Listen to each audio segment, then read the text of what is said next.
Good morning, everyone, and thank you for joining us here today at the Kakabeka Falls Generating Station. I'd like to start our announcement today with a land acknowledgement and acknowledge that we are on the traditional lands of the Anishinaabe, which includes the Ojibwe of Fort William First Nation, signatory to the Robinson-Superior Treaty of 1850.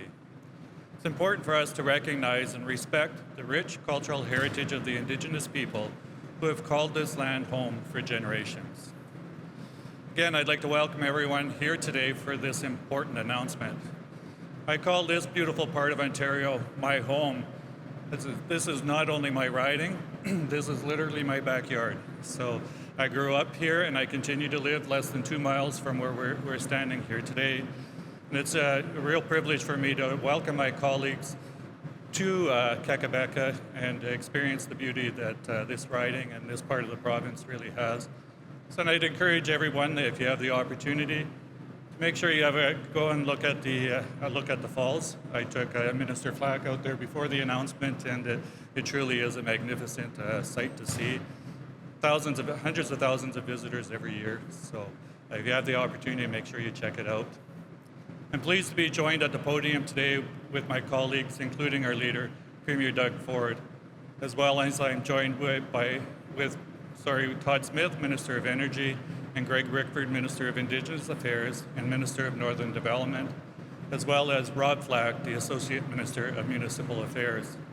So again, thank you for being with us, and I'd like now to turn the podium over to Minister Rickford. Thank you. Thanks, Kevin.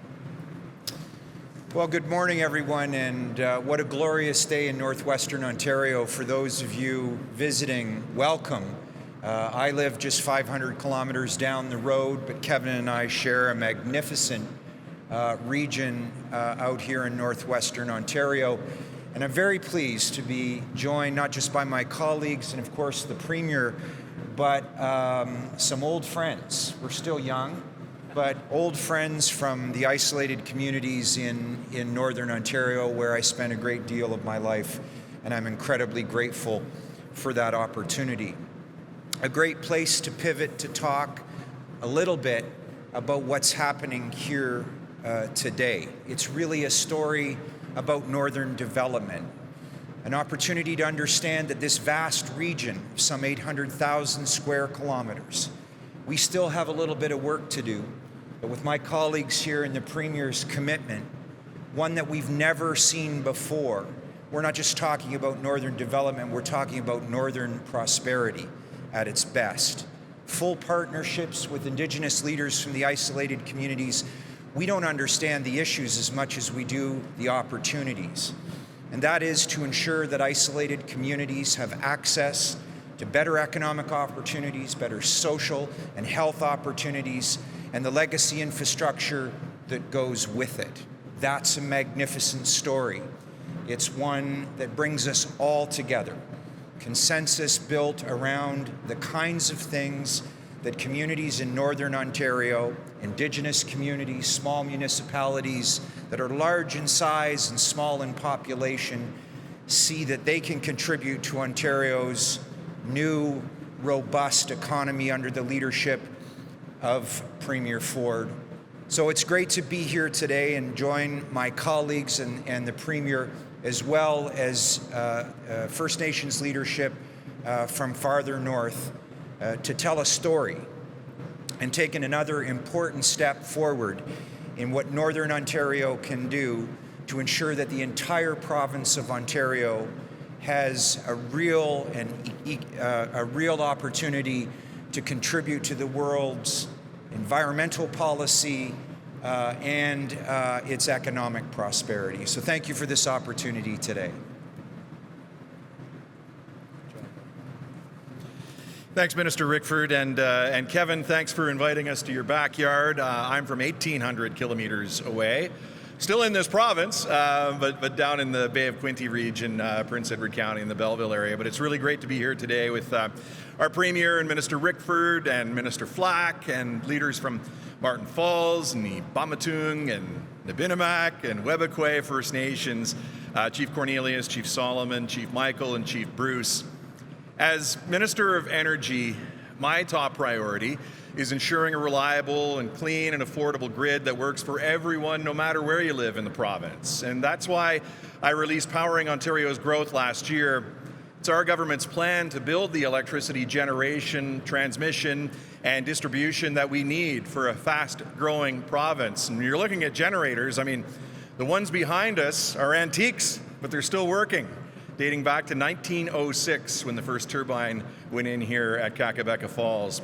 We're making significant progress right across the province with shovels in the ground on the first small modular reactor in the G7, the largest build-out of battery energy storage in Canada's history, and new transmission projects. But when you look back at previous growth, not all communities across Ontario have had the same opportunities, especially here in Northern Ontario.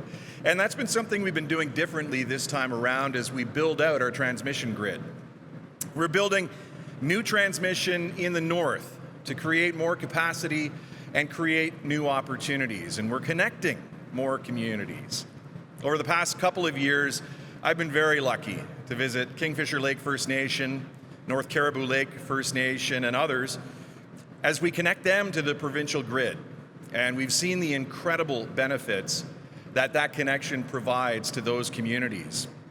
But there's still more to do, and that's why we're here today and why I'm so pleased to be here with Premier Ford for an important announcement to ensure that we continue to make progress in ensuring that all communities can benefit from the work underway to build out our reliable, affordable, and clean energy advantage that we're so lucky to have here in Ontario. With that, I'll turn it over to Premier Ford for today's announcement.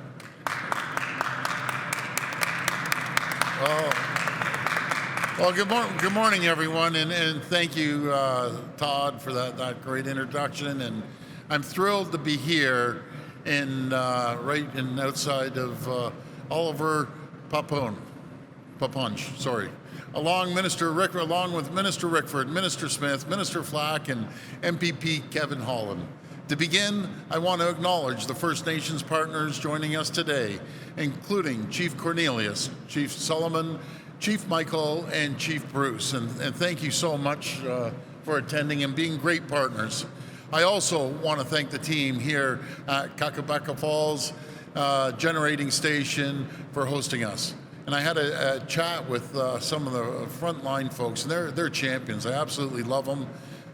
These are antiques. They're over 100 years old, and they're doing an incredible job. So I just want to thank each and every one of you for the work that you do in providing clean electricity to the region.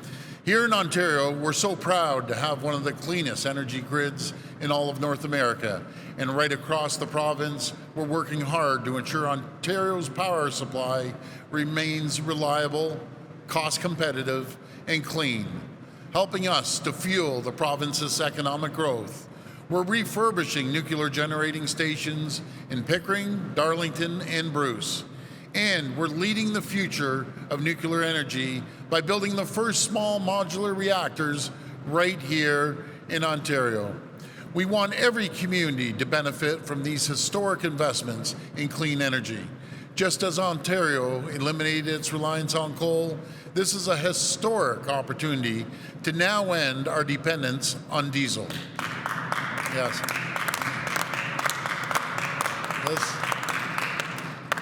Doing so starts with partnership with First Nation leaders and communities.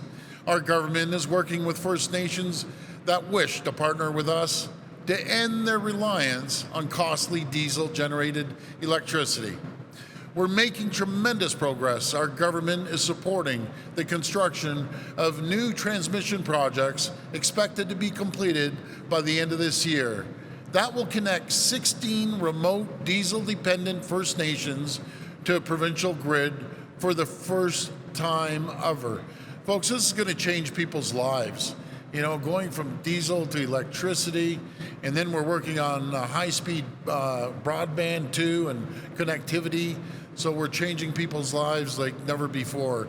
And today, we're here to say we want to do more. I'm so pleased to announce that we're working in partnership with 5 communities, most of which are represented here today, to help end their reliance on diesel-powered generators and support greater First Nation self-determination. The current system of diesel fuel power generators is unreliable, it's costly, and it's a barrier for these communities' growth and prosperity. While previous governments neglected energy infrastructure in the north, we're going to work closely with these 5 communities to develop a comprehensive plan to expand clean, reliable electricity transmission and generation infrastructure and end their reliance finally on diesel. By working in partnership and putting First Nations input and interests first, we can help these communities create jobs, build infrastructure and housing, and support long-term economic growth. We want all Indigenous communities to share in the same advantages and opportunities for these economic development. No matter where they may be in our entire province, we want to work with you. Together with Indigenous partners, we're building Northern Ontario responsibly and sustainably.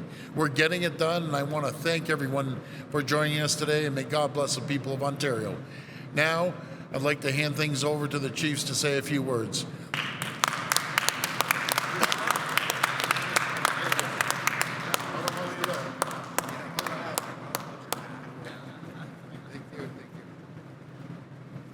Thank you very much. My name is Cornelius Swabans. I'm the chief of Webka First Nation. I've come from a remote community with a diesel generating power station to power our community housing infrastructure. And I'm glad that I'm here today to be part of this announcement that we are going to be working together with government to improve our energy source for our communities. And I look forward to working closely with the government and industry as well too to make this happen for our communities. I'd like to say thank you and have a great day. Thank you.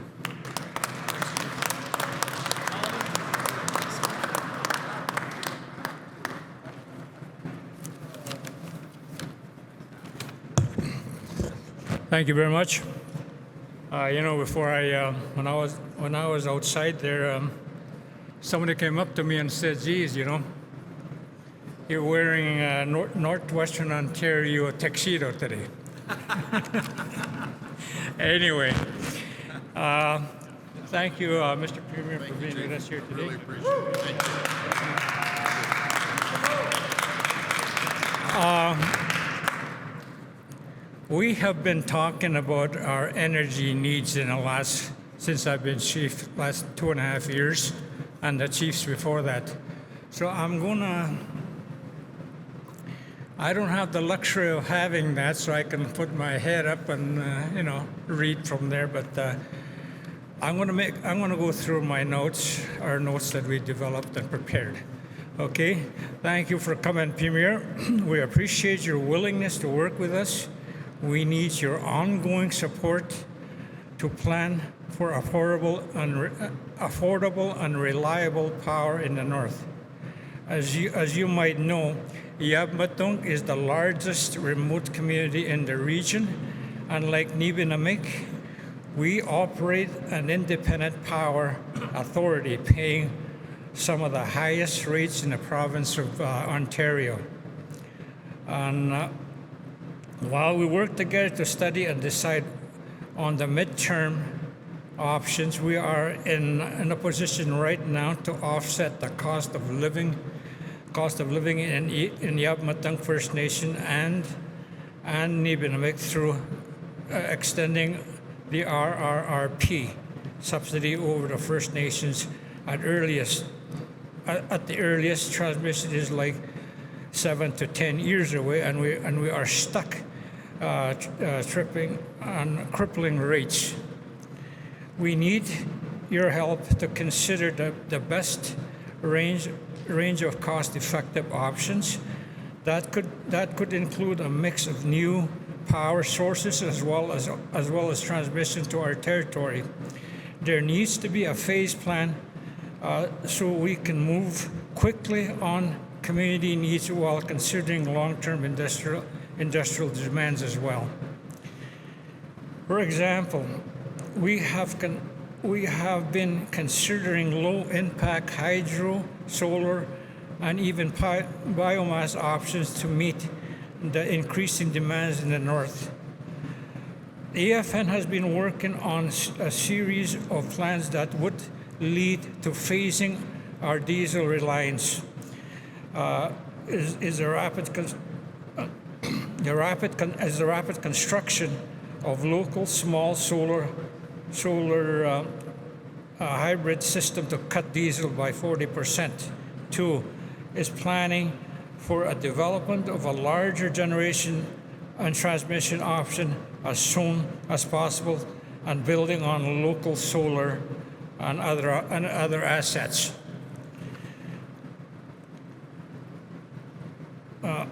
Premier, you also might be aware that EFN has been working with your French Minister Rickford and Pierre to set up a new relationship table with Ontario and the community. Although progress has been slow, we appreciate the work Rickford and the IAO has been doing, but we have seen much less active partnerships and willingness to partner in new ways with mines. We want to move forward and need stronger commitment to jointly decide on the future of the future from mines. Their staff and minister seem happy with the status quo. It is not working. EFN has been excluded from decisions on our land for too many generations. And though it is not working, EFN was excluded from decisions on our land for too many generations. That is why EFN is involved with Treaty 9 litigations. We need you to understand that we are willing to drop that legal action if you can help build a stronger MOU directly with our community. To Minister Smith and Rickford, Ontario must support a community-based planning process that involves our people directly in the consideration of options for energy generation and transmission.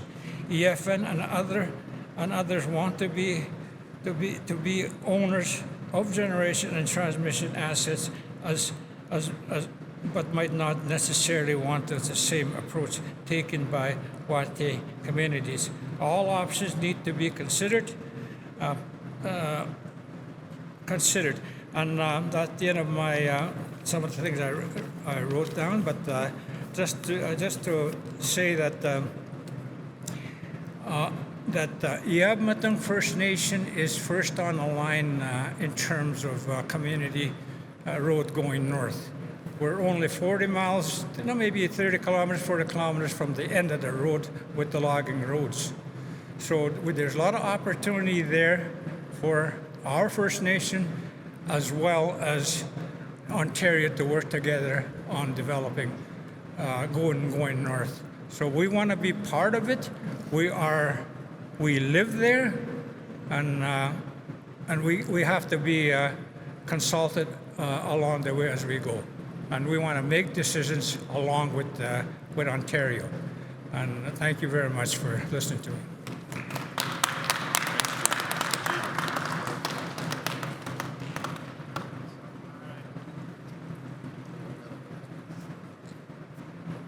Hello, bonjour, good morning. I am Ogamakan Michael Sugarhead of Nemanomik First Nation, Miigwech. I'd like to first acknowledge our Creator for giving us this day an opportunity to be here. I'd like to acknowledge Premier Ford and the rest of the ministers, OPG, and my fellow chiefs. And for myself, I don't consider myself as a chief. Chief is a colonial word, often used in a derogatory sense.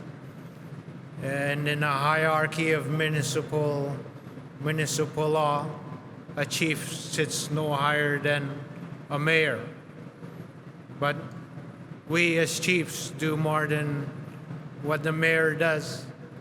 Ogamakan comes from our language, it comes from our land, it comes from my grandfathers and my grandmothers, it comes from my ancestors, Do Demak, and then also, most of all, it comes from Kijemanitu, which gives me that sense of responsibility to take care of the land and the things that are in it. And that's why it's so imperative that we work collaboratively with Ontario and Canada with the developments that is to come into our traditional territory and anything that impacts our treaty rights that we exercise on a daily basis within our traditional lands. So we need to be deeply consulted and work in deep partnership with the province of Ontario and Canada with other developments, and to be thoroughly involved in other tables such as critical mineral strategies, the RA, mining, and every other development that is to come, and municipal law. And we are not, opposed to any type of development, but we need to be thoroughly involved in these processes so that our treaty and what we were promised back in 1905 is upheld. And through the truth and reconciliation part, and I believe that we can work together efficiently to achieve the reconciliation part within our First Nations people around our region and straight across Ontario or Canada, as well as Ontario. So I look forward into working collaboratively with Mr. Ford and his team, and I look forward to providing our communities needs and addresses such as power, which our infrastructure is deteriorating at a rapid pace where we are as remotes, and that hinders our youth a lot, and it affects other items such as mental health, housing, and our community well-being, which we are all focused on into improving. So over the years, we would like to have that deep partnership with Ontario where we can correct these things. And I look forward to working with Ford and his team. Miigwech.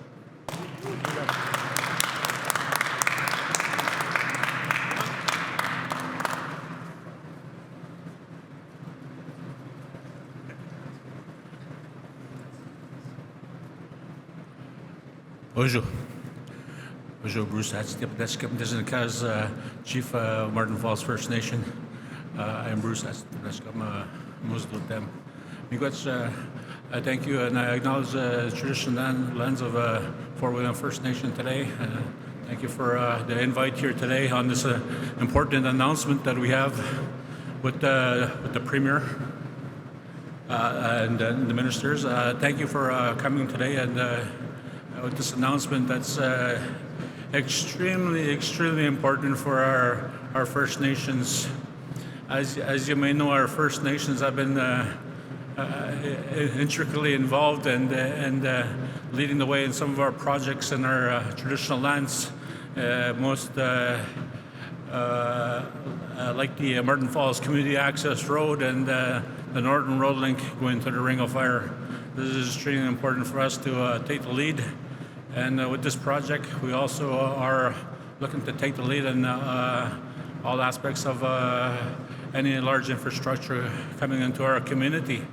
And there's a dire need for our First Nations to be connected to the grid and having that energy, clean energy in our communities. As you may know, we're reliant on diesel generation systems In our community alone, we recently got a diesel generation upgrade project to 1 megawatt, and we rapidly approached that right away. So there's a real dire need in the short term to come to shorter term solutions, but also keeping an eye on the long term solution, which is being connected to the grid. So with that said, energy is an important issue in our communities due to the fact we are growing communities. As you may know, that Indigenous First Nations are one of the fastest growing demographics in all of Canada, growing at a rate that's unprecedented, and at times government policy and the laws don't reflect that. So we need to take a good look at what's happening in First Nation communities, address those situations regarding infrastructure and the needs of First Nation communities.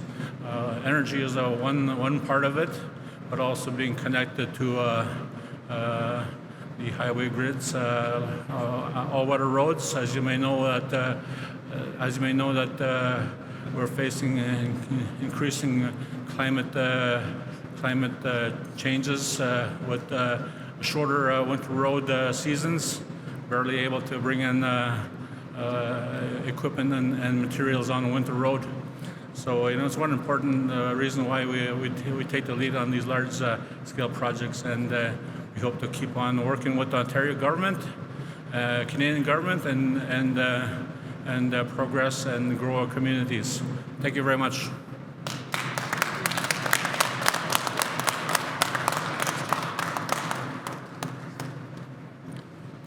Okay.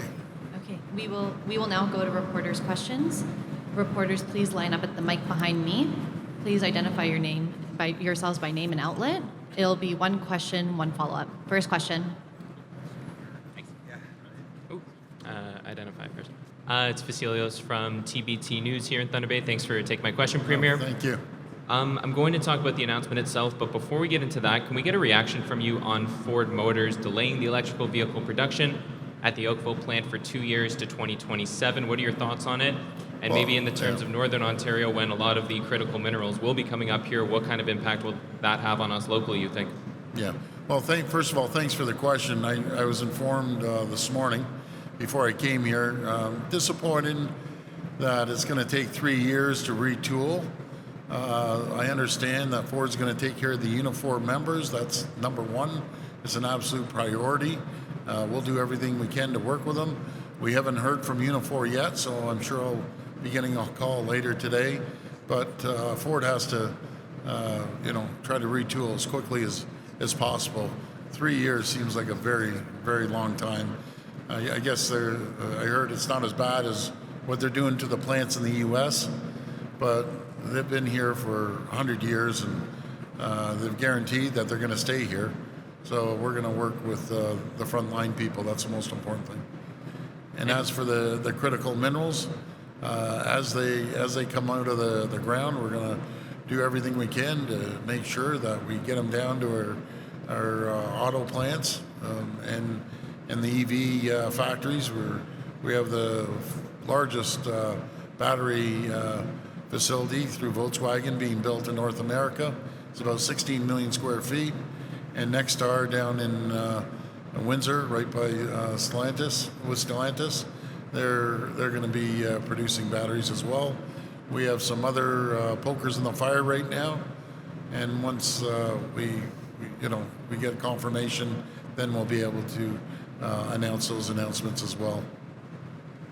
And then maybe regarding today's announcement, it seems like the leaders from the First Nations are pretty excited about this, but moving forward, there weren't really specifics on what's this rollout going to look like, getting these First Nations off diesel. Do we have timelines, price tags behind it, and the work that needs to go in to get to that point? I'll pass that over to Minister Smith. Yeah, sure. Thanks, Premier. Thanks for the question. This is very much the start of the conversation.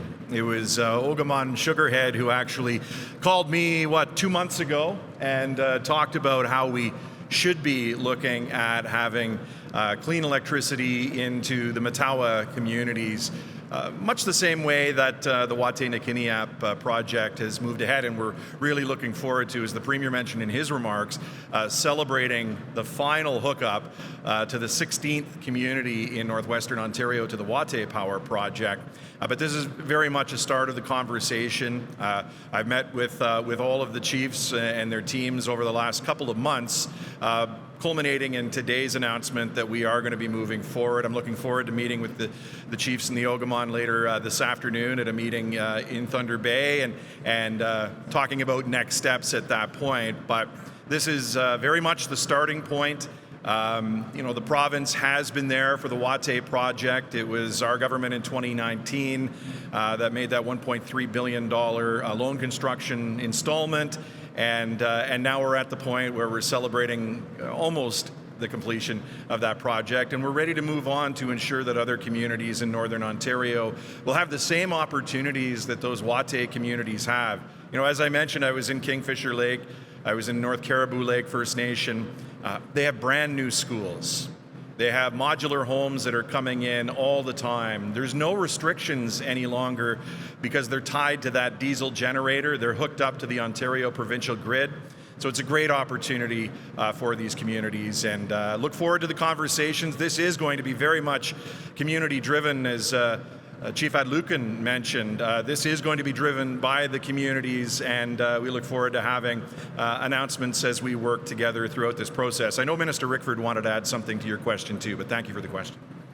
Yeah, thanks, Todd. Look, this is all couched in under the leadership of the Premier in thinking about northern development and northern prosperity. I've had a chance to live in many of these communities, in fact, all of them, for different lengths of time. And you're always struck by how fragile your life can be in those communities without a fortified source of energy. The cost of diesel, of course, the environmental challenges that it imposes, and its reliability all come into question.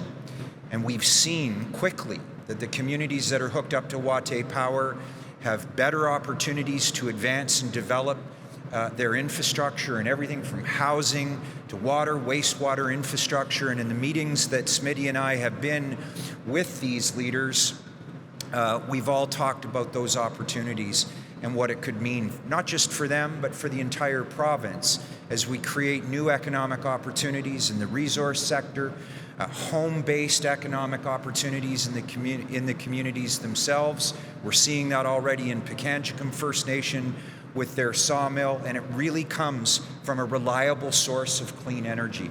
So that's what this story is about. It's a work in progress, and under the tremendous leadership of Premier Ford, who more than any other Premier I've seen over the course of time gets what we're doing here, sees the opportunity, and put us together here today for this extraordinary step forward in legacy infrastructure for the far north.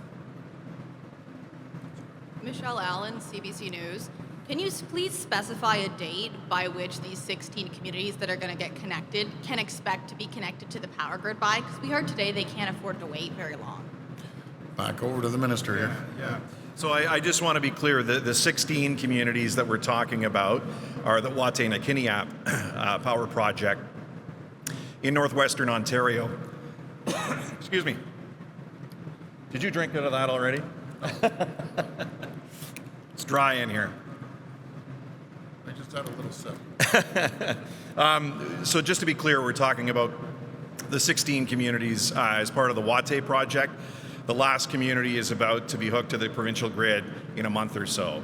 These communities in Mattawa that we're talking about, this is the next step. So this will take some time as we work with the communities and have those conversations on what the potential corridors might look like. Also engaging the federal government in the conversation when we have a clearer view of what the project may look like. So this isn't going to be done tomorrow. This is very much the start of the conversation, but it's the Watay project that started a few years back and is now nearing completion. A combination of First Nations, 24 First Nations are a part of the Wate Corporation, working with Fortis Energy and a number of contractors like Ballard in completing that project. But, as Minister Rickford has said, and as I've seen with my own eyes, just the amazing opportunities that have come from that project and the near completion of it. We want to replicate that same experience for these communities that are being held back by the diesel generators, the limitations that come with that, the pollution, the noise, and really the reliability of getting that diesel to the communities is something that we're looking to overcome, and very much driven by the community members, including the chiefs that are here today. I just going to add here, this is a project of scope and scale that is difficult for a lot of folks to appreciate, but what we understand, and the Premier and I met with the communities in and around Greenstone, the Indigenous leaders there, and talked about a corridor there before a corridor could be built into the far north. We believe these are reasonable timelines, but enormous projects that we intend to move forward on quickly, and it starts with good engagement and consultation. I think every chief mentioned it here today. We met with Chief Muñez from Niskandiga. He had the same level of enthusiasm and the same view around legacy infrastructure, which starts with clean energy supply. So the first step is going to be able to build out power sources that can get to a corridor that would lead to these communities, and we're all very excited about that. My follow-up is for the Premier. So back to the announcement today from Ford about the delay of the three-row EV production till 2027. It says there will also be layoffs. What is Ontario doing now to support the EV market and its workers now and into the future? Well, let's look where we have attracted. We're now the #1 destination in the world for EV production. Bloomberg had their headlines. We've overtaken China. We've seen over $28 billion of investment. I predict we're going to see probably another $20 billion on top of the $28 billion. And as for Ford, we're going to work with them. I just got the announcement early this morning, and we're going to work with Unifor to make sure those workers are taken care of. I'm going to try to push forward as hard as I can to not wait 3 years to retool.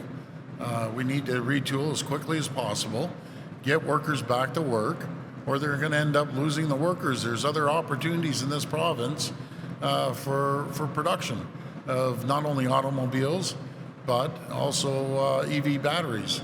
So we're one of the leaders in North America when it comes to EV battery, EV production. And I just want to encourage Ford Motor Company to speed things up as quickly as possible. Bonjour, Céline Marty, Radio-Canada. I would like to take the advantage of the fact that you're here in the North to discuss an important issue concerning safe consumption sites in Northern Ontario. So they're in jeopardy due to lack of funding. The one in Sudbury closed. Timmins is still awaiting approval from the province. Those are areas that have some of the highest rates of overdose deaths in the province, and experts have expressed, their concerns, fears that these closures will result in an increase in overdose deaths. So, will your government fund these sites? Okay. So, and I apologize. There's noise in the back. You're talking about mental health and addiction? Safe consumption sites, notably in Sudbury, the one that closed, and Timmins, who's awaiting funding. Yeah, well, that's under review. We have 4 that are under review right now. We're going to continue reviewing it. But I'm a big believer in treatment centers, is making sure that people get help. They go into rehab and support them that way. We're putting more money into mental health and addiction than any government in the history of this province, in the history of this country, over $3.8 billion. And I got to thank the federal government. It's $1.9 billion each, but we're going to continue focusing on getting people well. And Minister Tobolo, Michael Tobolo, has done an incredible job traveling around the province and funding a tremendous amount of these projects. So for the safe consumption site specifically, no funding yet? Well, right now we're going to review the 4 that are left, and I just believe that we need more treatment beds, rehabilitation beds. That's just my personal belief. I Leith Dunnock with Thunder Bay Source and TV News Watch. Just, Mr. Premier, what, if anything, is the province willing or able to do to help get workers at the idled Terrace Bay Mill back to work and get that plant back up and running? Well, Minister Graydon Smith, not Todd Smith, Minister Graydon Smith was working with the company right up to the day they unfortunately shut the doors. It's a very tough situation, tough market. We'll do everything we can to support the workers, but that whole sector right now is challenged, not just here in Ontario, across the country, across North America. So we're there to retrain the workers, find them new opportunities, new jobs, and that's what we're going to do to support them. And secondly, the Ontario government's Instagram page last month put up and then removed a post promising a new hospital in Kenora. Will the province be building a new hospital in the community? And if so, what are the timelines? Yes, we will. And Minister Rickford, I'm going to hand it over to him because he's been on us nonstop about this. He's the champion for Kenora and the North. But because of his hard work, his dedication, Kenora is getting a hospital. I believe they got a planning grant, but you'll know better than I would. Geez, Premier, that somebody from Thunder Bay would ask a question about Kenora, why I can't resist. Look, we've been working with the hospital. There's a fantastic opportunity there. And over the past couple of years, we've provided resources to help them transition into the next important phase. We're also looking at new diagnostic capacity. This is truly a regional hospital once we move outside of Thunder Bay. We recognize the opportunity to relieve some of the pressure on Thunder Bay for services and programs that can shift to a new campus model. But we are still working with First Nations partners, most notably the Kenora Chiefs Advisory. There's some suggestions that the long-term care facility could be part of a bigger health campus. The Northern Ontario School of Medicine is taking a harder look at the opportunity there given the catchment that Kenora serves. And I think the only residual question, and the one that we've put while all this progress is going on, is where are the feds, right? Just like Sioux Lookout, these are hospitals that serve a critical mass of First Nations people.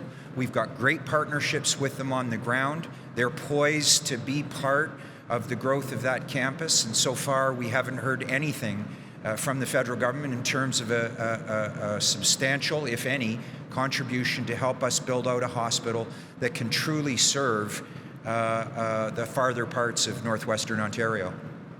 Thanks. Is that it? Can I do a special shout out? First of all, I just love the people north here. They're salt of the earth. And I just want to thank our leadership here, starting with Kevin Holland as well. This is his hometown, as he said. But they treat me like gold. And I'm going to give you one example. So we get off the plane, hop in the car, and obviously I got to get my Timmy's. So we go to Timmy's and grab a hot chocolate or whatever, and some other people in the car grab some stuff. So we go up to the window to pay. And the gal at the front window said, the lady in front of you just paid for your car. It was about $15. I said, man, that is so nice, so heartfelt. She didn't have to do that. So what I did, I asked the OPP, can we pull up beside her? She was at the light. I kind of asked her to pull over a little bit. I hopped out of the car. I thanked her. Her name is Pam. Thank you, Pam. She's a PSW. I love our PSWs. But that's the type of people that live in the north here in Thunder Bay and all throughout the region. They literally give their shirt off their back for you, and she works her back off of as a PSW, and paying $15 for everyone in the car. Anyways, I threw her the $20 back in her car, and I gave her my cell number and said, anytime you're in Toronto, just give me a call. And she's a wonderful person, like everyone else up here. But I had to tell that story to the folks if they're listening back in Toronto. If you have a chance, especially in the summer, come up, spend your tourism dollars up here in the north and Thunder Bay and the whole region. They need the tourism. We need your support. So Thank you, and I appreciate everyone up in the north here. Very grateful. God bless.